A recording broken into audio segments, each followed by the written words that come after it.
pertanian ini memang betul adalah dasar dari semua profesi yang ada. Dan kalau pertanian ini mati, semuanya pun akan mati. Bahkan kehidupan pun tidak akan ada. Masyarakat di sana ada yang menentang. Terus kemudian tantangan-tantangan yang dihadapi tentu banyak ya. Ya, sangat banyak sekali. Nah, bisa diceritakan seperti itu. Ya. Oke. Ketika saya memperkenalkan teknologi E4 untuk diberikan ke petani, mereka, aduh, tolong saya minta satu hal, hargai makanan. Karena di sana ada peluh dari para petani kita. Dan ada harapan sebenarnya di sana, harapan. Di Bali itu sendiri menjadi petani itu tidak mudah. Dan petani Bali itu adalah manusia yang super sibuk. Nggak salah mereka mengeluh di mana-mana.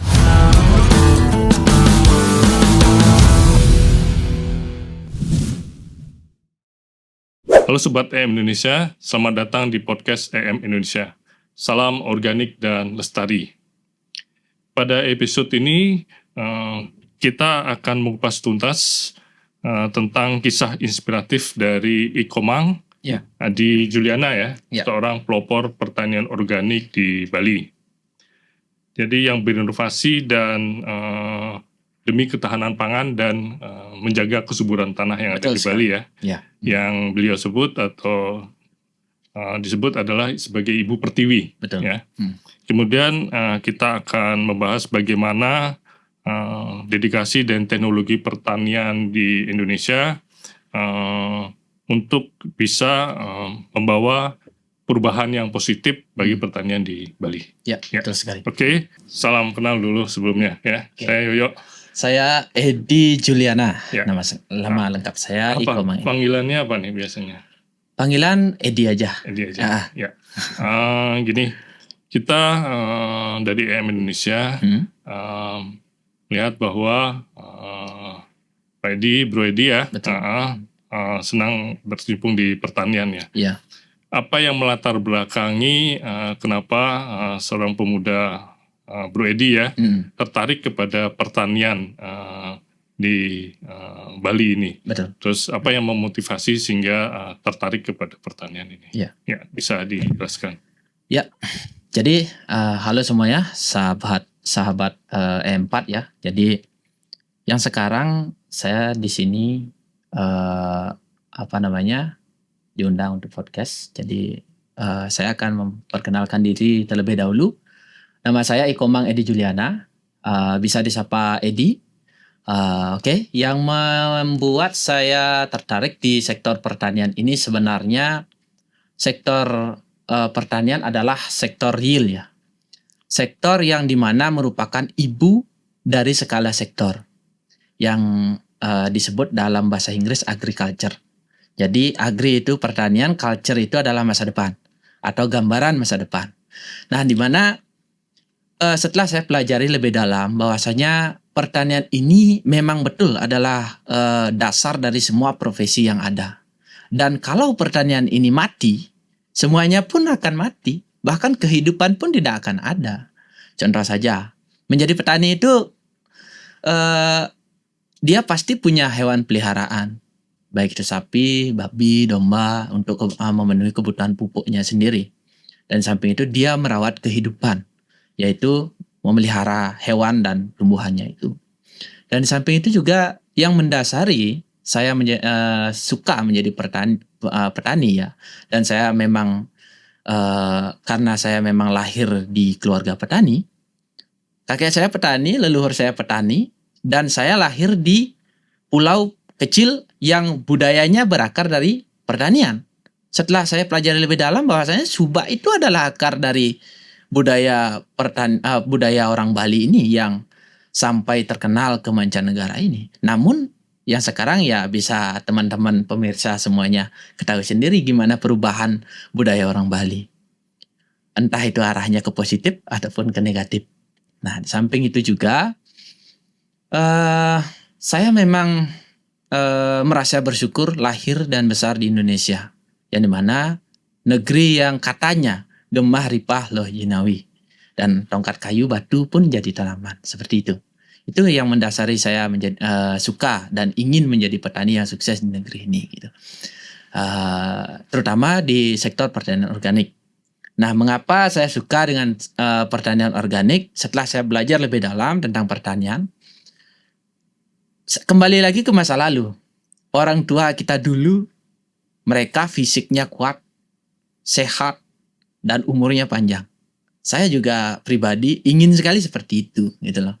Dan saya belajar yang sekarang ini kenapa sih semakin banyak ada penyakit, kenapa sih kesehatan tanah semakin menurun, kesejahteraan petani semakin menurun, apa sih penyebabnya yang ternyata penyebabnya adalah perubahan yang terjadi ugal-ugalan yang sekarang ini. Seperti itu. Memang kita harus mengikuti teknologi, tetapi kita tidak terlalu dikuasai teknologi, tidak boleh seperti itu.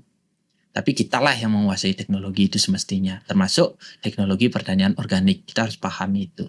Dan samping itu juga satu hal yang terpenting adalah ketika saya menjadi petani, ternyata sudut pandang saya yang salah mengenai tanah itu sendiri. Tanah atau ibu pertiwi itu akan sehat ketika mikroorganismenya aktif dan zat organiknya yang banyak. Apapun yang ditanam di tanah yang demikian bisa disebut dengan subur. Seperti itu. Ya. Ya.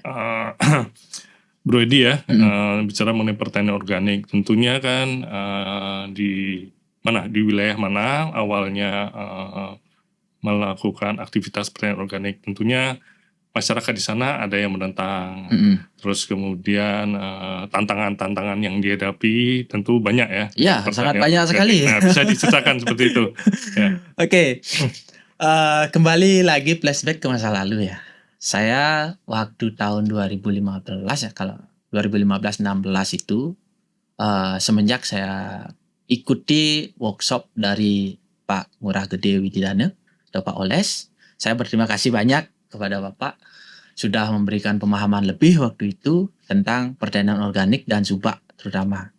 Jadi saya akui beliau adalah guru saya gitu. Jadi semenjak itu saya sangat tertarik untuk mengembangkan pertanian organik, terutama di wilayah desa saya sendiri di Desa Munduk, Banjardinas Tamblingan, di Buleleng ya. Jadi di sana kenapa demikian atas dasar kata-kata titipan dari petani yang pernah saya ajak ngobrol di ladang saya sendiri. Ketika itu kalau tidak salah tahun 2010 itu sudah mulai muncul ada indikasi penyakit pada tanaman kubis-kubisan, yaitu akar gada itu sendiri. Ya. Jadi si petani ini cerita, Mang, kalau kamu memang mau sekolah di pertanian, tolong carikan solusi ini gitu. Nah, oke Pak, akhirnya saya berangkat sekolah. Jadi saya menimba ilmu dan lain sebagainya. Nah, ketemulah teknologi E4 ini. Pada masa itu saya masih kurang percaya masa bisa untuk menanggulangi ini. Nah, setelah saya pelajari ternyata penyebabnya itu adalah degradasi lahan memang. Jadi kesuburan tanah di ladang itu sekian tahun ya pasti hanyut, pasti hilang kesuburannya gitu. Dan ini harus dikembalikan lagi kesuburan tanah ini dengan menggunakan aneka bahan organik yang harus dimasukkan ke lahan gitu. Jadi ketika saya memperkenalkan teknologi E4 untuk diberikan ke petani, mereka susah untuk diajak ke arah yang lebih baik gitu. Untuk menjadi pelopor itu sangatlah susah gitu. Jadi lebihan meboye gitu istilah Balinya gitu. Masa ngidang gitu. Dan akhirnya saya jadikan kebun saya sendiri sebagai kebun percobaan. Akhirnya tercetus saya memiliki membuat produk yaitu produk kompos, yaitu kompostaring, dan itu juga melalui riset yang panjang. Tapi riset saya tidak seperti para profesor, tidak. Saya riset penasaran dengan campuran ini langsung praktekkan gitu tanpa catatan gitu. Tapi saya mengingat sendiri. Dan akhirnya sampai sekarang saya punya produk yaitu kompostaring ini sendiri. Nah, itu yang tapi produk saya itu tidak mengatasi akar gada seutuhnya, tetapi bisa dan mampu untuk mengurangi seperti itu. Nah, misalkan seperti pokcoy, dia masih kena akar gada tapi tidak separah dulu gitu loh. Yang sekarang kalau dulu dia petani tidak bisa panen, yang sekarang bisa panen walaupun kena akar gada. Tapi harapan saya itu kalau semakin sering, kalau organik ini dah uniknya, semakin sering kita pakai, dia akan kembali. Ya. Ya, kesehatan tanah itu akan berangsur-angsur membaik seperti itu. Nah, kalau tantangannya ya tantangan itu saya suka dengan tantangan, dicemooh dan lain sebagainya. Bahkan dulu sering dibilang, kamu ini baru sumur jagung tahu apa sih gitu. Sering saya dikatain gitu dulu, tapi saya tidak menyerah. Itu saya jadikan pemantik bahwasanya demi pertanian Bali, demi pertanian Indonesia yang lebih baik, demi budaya saya sendiri, dan demi lahan Bali agar tidak semakin berkurang dan meningkatkan gairah generasi muda untuk menjadi petani. Itu yang mendasarkan saya terus bergerak sampai sekarang dan tidak pernah berhenti. Kalau tidak salah udah 10 tahun lebih masih terus bergerak secara mandiri seperti itu. Apakah dari pengalaman tersebut terinspirasi jadi Bro Edi membuat yayasan ya? Iya, Ya, betul. bisa cerita mengenai yayasan itu namanya apa, kemudian bergerak di bidang apa saja, kemudian outputnya kemana arah? Ya, kalau untuk yayasan itu bukan saya yang buat, tetapi kebetulan kemarin di wilayah Gianyar ya, saya dipercaya untuk menjadi farm manager di sana. Jadi luasan lahan itu 36 are. Ketika sudah berjalan 1 tahun itu tidak menghasilkan secara maksimal. Nah, ketika saya mulai bekerja di sana, saya perbaiki, saya perkenalkan sistem kearifan lokal Bali yaitu Subak itu sendiri. Gimana sih cara ngolah lahan yang baik agar kesuburan tanah semakin meningkat. Alhasil yang sekarang sudah berangsur-angsur membaik dan memiliki pendapatan di lahan tersebut, dan apapun yang ditanam di sana sudah bisa subur dengan dan tumbuh dengan baik dan menghasilkan. Nah, kalau saya sendiri itu dari awal saya bergerak, dari masa saya SMK saya udah bikin kelompok pemuda tani, Pak. Gitu. Tahun 2016 itu, dan itu dikukuhkan langsung oleh Bapak mantan Kades Pertanian, Bapak Wisnu Ardana di Wantilan di Tamblingan waktu itu. Itu anggotanya kalau nggak salah itu 25 orang. Itu teman-teman SMK saya.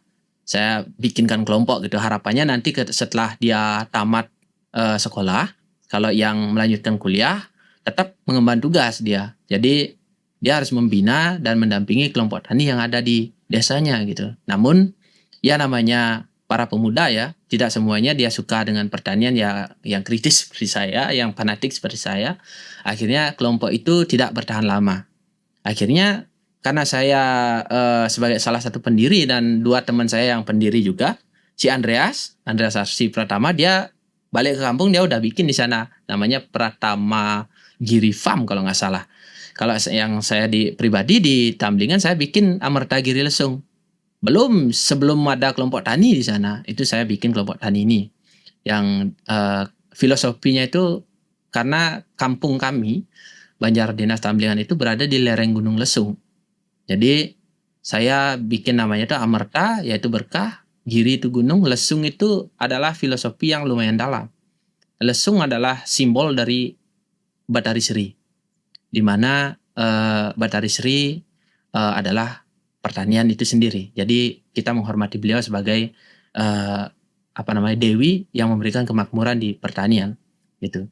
Dan secara tidak sengaja itu, dan saya mimpi itu. Setelah itu akhirnya ketika bikin suatu proposal dan lain sebagainya, bikin surat pengukuhan dan harus ada singkatannya gitu. Jadi saya ambil angka depannya itu AGL gitu. Rasanya kurang enak gitu. Gimana ya caranya ini bikin singkatan yang lebih luar biasa lagi gitu. Akhirnya saya ambil 2 huruf di belakangnya, yaitu jadi taring. Gitu. Taring itu sendiri artinya ya taring. Jadi pemuda tani harus bertaring dia. Nah, ketika sudah muncul kata bertaring, itu ada kepanjangannya lagi. Nah, di sana adalah karena saya lebih spesifik ke pertanian organik atau nature farming ini sendiri. Bertaring itu adalah berbudaya, tangguh, dan berdaya saing. Gitu. Jadi menjadi petani muda itu berat sebenarnya. Jadi tidak mudah gitu loh. Jadi tidak mudah menjadi petani itu memang. Jadi dimanapun para pemirsa semuanya yang menonton, tolong saya minta satu hal, hargai makanan. Karena di sana ada peluh dari para petani kita. Dan ada harapan sebenarnya di sana, harapan petani kita itu bisa menjual produknya dan untuk menghidupi keluarga mereka. Sebutir beras itu luar biasa sekali filosofinya. Nah, seperti itu. Ya, tadi Anda sampaikan mengenai berbudaya, kemudian tangguh, dan satu lagi apa? Berdaya saing. Berdaya saing. Nah, itu bisa dijabarkan seperti apa untuk pemula-pemula atau pemuda pelopor untuk ke pertanian dalam arti luas ya. Ya, salah satu halnya berbudaya ya. Menurut saya pribadi, berbudaya itu bukannya gimana. Satu hal ya mungkin pemerintah mungkin bisa lebih memperhatikan petani dimanapun, terutama di Bali. Di Bali itu sendiri menjadi petani itu tidak mudah. Dan petani Bali itu adalah manusia yang super sibuk. Nggak salah mereka mengeluh di mana-mana tentang susahnya menjadi petani dan sebagainya. Ada yang petaninya itu udah umur 60 lebih, masih dia bertani sekedar menyambung hidup. Dan di sana saya belajar tentang hakikat ketahanan pangan, Pak. Dari kekurangan tersebut saya melihat hal yang luar biasa di sana. Jadi seperti itu. Dan di samping itu juga menjadi petani di Bali sendiri, apalagi pertanian organik yang sekarang di mana lahan sudah sangat kritis ya. Itu tentang berbudaya ya. Harapan saya itu ketika di petani sendiri banyak terjadi ketika lahannya sudah kritis, tidak bisa ditanamin apa-apa, dijual. Itu. Ini harapan saya ketika pemerintah mampu untuk menjaga petani, mensejahterakan petani, lahan itu tidak akan dijual, Pak. Budaya kita akan bertahan. Itu. Filosofinya lumayan dalam. Terus Giri itu sendiri. Giri itu gunung ya. Berbudaya tangguh ya. Ya seperti gunung itu. Bali ini sebenarnya tangguh, Pak, tetapi rentan. Ya, contohnya kemarin waktu teman-teman kita Muslim mudik. Ya. Tumben saya dengar harga kelapa sampai 35.000. Ya. Heran gitu.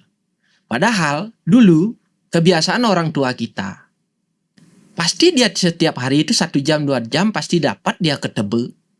Pasti dia Tegalan ya. Ke Tegalan, dia pasti gendong pujer. Pasti dia bawa bibit sesuatu untuk ditanam, entah di mana dia tanam, entah hidup atau tidak. Gitu. Budaya ya. Iya, itu budayanya. Itu budaya yang harus dipertahankan. Jadi petani Bali yang sekarang yang tangguh itu udah sangat sedikit. Apalagi umur mereka sudah renta semua, udah lansia-lansia semua. Dikarenakan generasi muda Bali kita itu banyak yang memilih kerja ke luar negeri. Karena saya yakin teman-teman yang kerja di luar negeri itu mereka itu pintar-pintar dan cerdas semua. Karena kecerdasan itu ketika diaplikasikan di Bali. Di Bali, di tempat kita lahir, Ya. harganya itu berbanding terbalik gitu.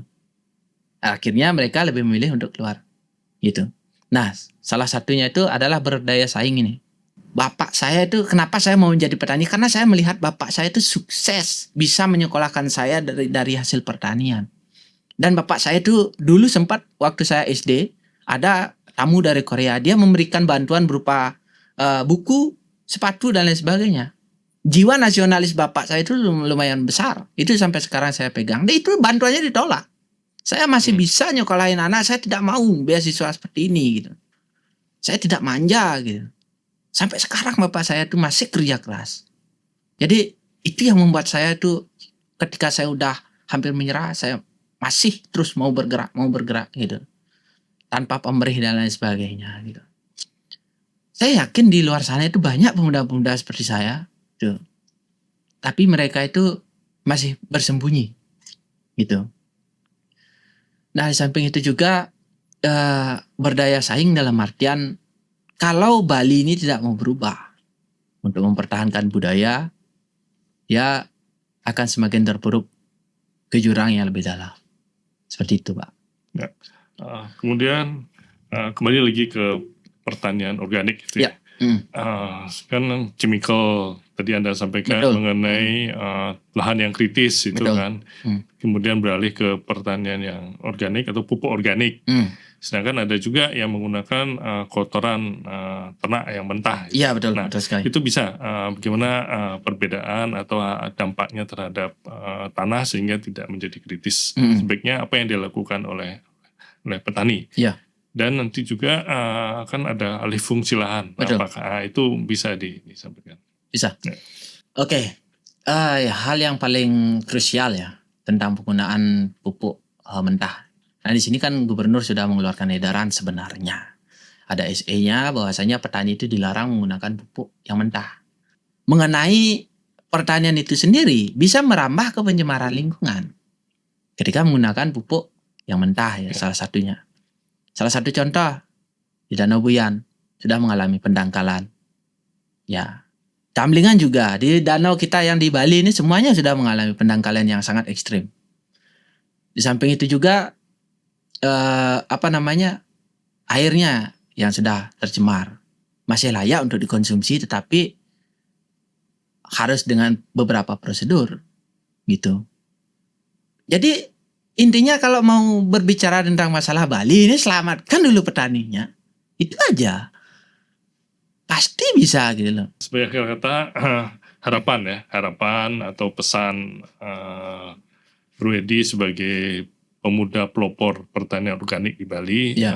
apa harapannya kepada anak-anak muda ya, supaya mereka lebih cinta kepada pertanian dalam arti luas, kemudian supaya mereka tetap untuk bertani ya, Betul. untuk pangan, bagaimana supaya tanah itu menjadi Lebih sehat. Kemudian produktivitas tinggi, tanahnya sehat, kemudian pangan juga sehat, kemudian kita yang konsumsi juga sehat. Iya. Mungkin, ya.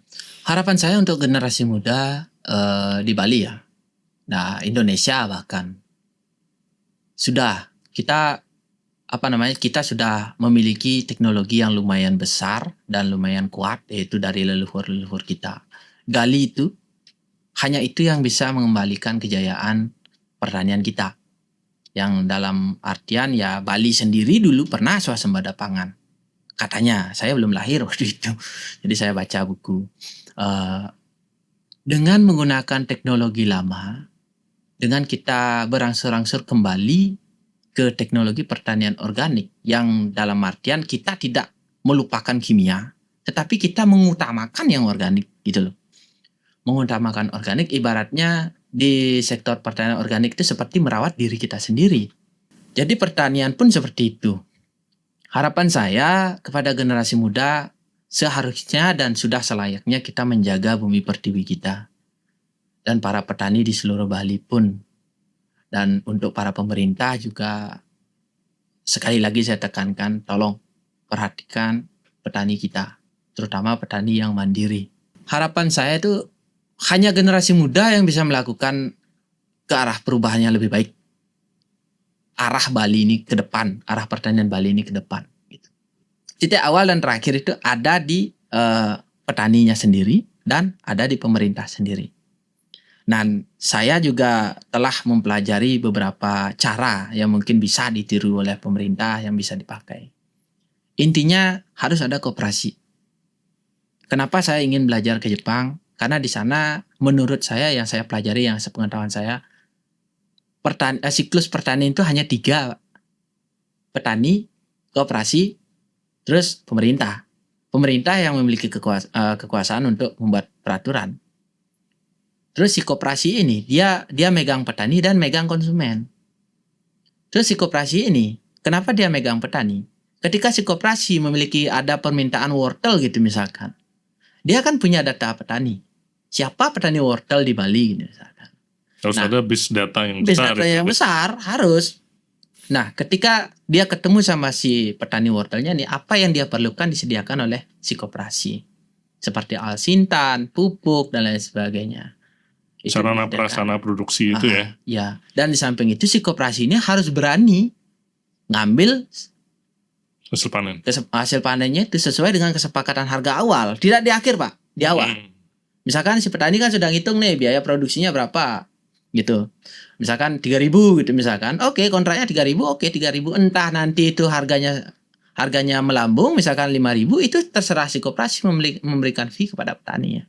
Sebenarnya sesimpel itu, tapi yang sekarang kan dibikin rumit Pak, dibikin rumit gitu loh.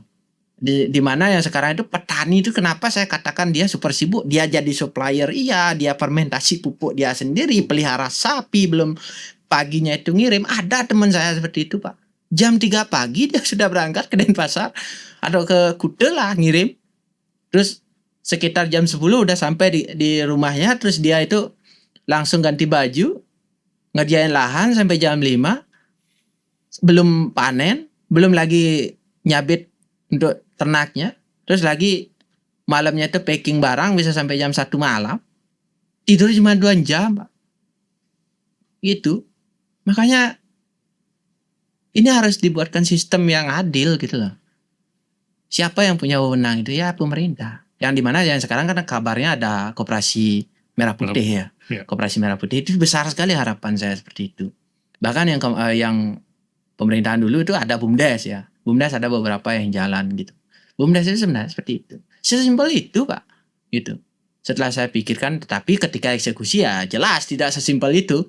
Harus edukasi SDM-nya Ya. dan lain sebagainya gitu. Banyak petani-petani teman-teman saya yang kerja ke luar negeri itu seperti itu. Ini memang skemanya seperti ini. Pemerintah itu dia yang ngatur gitu loh. Dia yang bikin keamanan lah untuk para petani seperti itu. Ya. Terima kasih. Kita sudah saksikan podcast dari Bro Edi ya. Ya. Dari awal sampai akhir kita bersama-sama sudah menonton podcast dari EM Indonesia. Semoga podcast ini bermanfaat.